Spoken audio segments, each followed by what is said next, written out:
L'exposition du public au rayonnement électromagnétique est réglementée au niveau international par des valeurs limites, appelées normes. Ces normes, qui peuvent varier dans un rapport de 1 à 100 d'un pays à l'autre, sont contestées depuis des années par des scientifiques et des citoyens.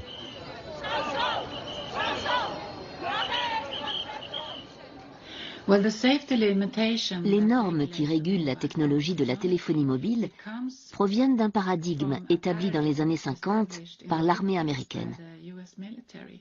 Et ce paradigme, qui s'appelle le paradigme thermique, considère que les seuls effets dangereux de ces rayonnements se produisent quand les radiations sont tellement fortes qu'elles élèvent un peu votre température, de 1 degré centigrade.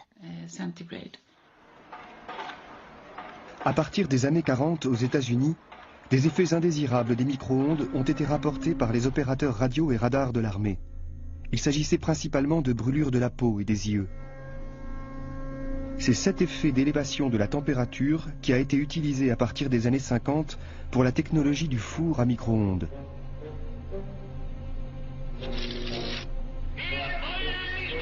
Dix ans plus tôt, l'urgence historique de la guerre conduit à concentrer une activité de recherche intense dans le domaine électronique. La technologie des micro-ondes devient aux États-Unis prioritaire, au même titre que la recherche atomique. Les radars se développent, se miniaturisent et sont produits en série pour être utilisés dans les avions. Les radars jouent un rôle essentiel dans la victoire des Alliés.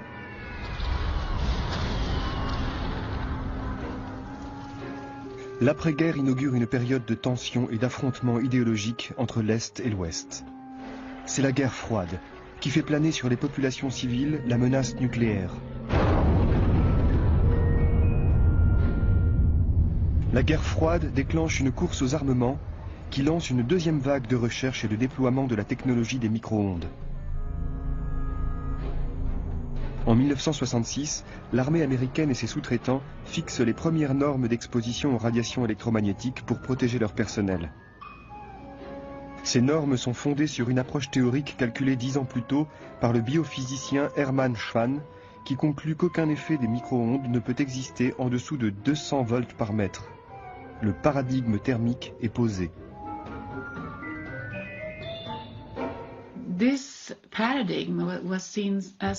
Ce paradigme était très important pour les militaires et la défense des États-Unis, particulièrement durant la guerre froide dans les années 70.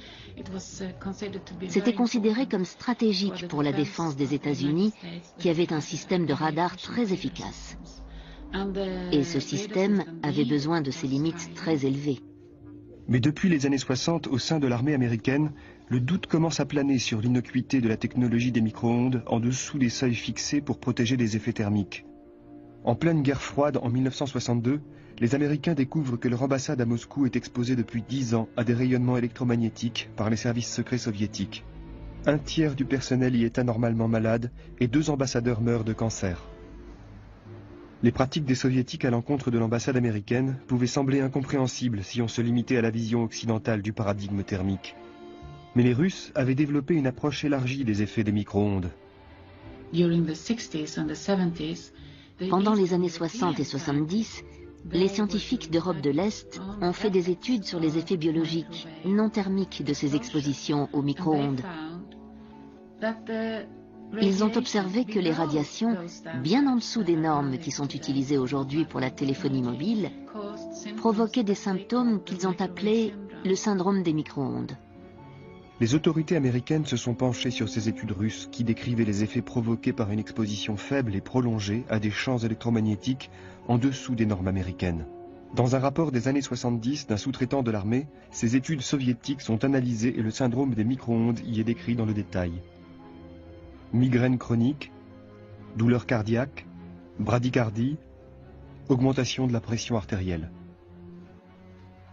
D'autres rapports, dont celui de l'Agence du renseignement militaire des États-Unis, font état de ces effets. Les personnels exposés aux radiations micro-ondes en dessous des niveaux thermiques ont plus de perturbations neurologiques, cardiovasculaires et sanguines que le personnel non exposé. En 1971, un rapport de la Navy recense au niveau mondial un grand nombre d'études qui révèlent des effets biologiques suspectés d'être provoqués par les rayonnements électromagnétiques. Plus de 2000 références sur les réponses biologiques aux radiofréquences et aux radiations micro-ondes, publiées jusqu'en juin 1971, sont inclus dans cette bibliographie. Diminution de la fertilité, stérilité, altération du développement fœtal, attaque, convulsions, aberration chromosomique. Dans un autre rapport de l'armée, mortalité par cancer et base aérienne, il est indiqué: l'exposition chronique aux micro-ondes de faible intensité et ondes pulsées caractéristiques des radars pourrait influencer l'immunité et être la cause du taux important de mortalité par cancer autour des bases aériennes.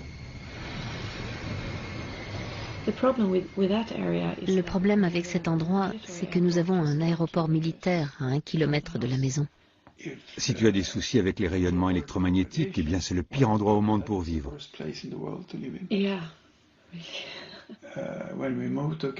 Quand on a déménagé à Gamla-Lidköping, c'était un rêve qui se réalisait, parce qu'on pouvait habiter dans ces anciennes maisons en bois. Toutes les maisons avaient un jardin magnifique. On était près de la ville. Nous pensions que ce serait mieux, mais c'est devenu pire après 1 an. On a oublié qu'il y avait un aéroport militaire. On n'a jamais pensé à ça. On n'a pas compris que les pistes d'atterrissage étaient dirigées vers Gamla-Lidköping. Quand ils démarrent leur système, je peux le sentir. 10 minutes avant que ça commence, j'ai des violents maux de tête. Je dis à Torres, ça y est, c'est reparti. Quelle heure est-il? Oui, 8h30. C'est bien ça. Et 10 minutes après, le bruit arrive et il décolle. Quand vous avez cette activité militaire dans le ciel toute la journée et que quelqu'un s'approche de vous avec un smartphone, c'est insupportable. C'est comme si votre migraine explosait, vous brûlez à l'intérieur. Je peux reconnaître quand les gens envoient un SMS et quand le téléphone émet. C'est comme un pic d'énergie que je sens dans ma tête. C'est comme une aiguille qui vient dans votre tête, dans votre cou. Et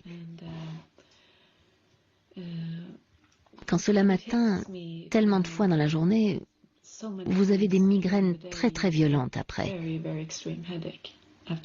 Ça devient une douleur nerveuse, vraiment nerveuse.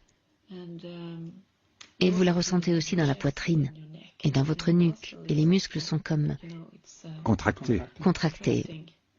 Et ça ne vous lâche pas. Vous ne pouvez pas avec votre... Comment tu dis? Le contrôler avec l'esprit. Avec votre esprit le contrôler, non. C'est comme des spasmes.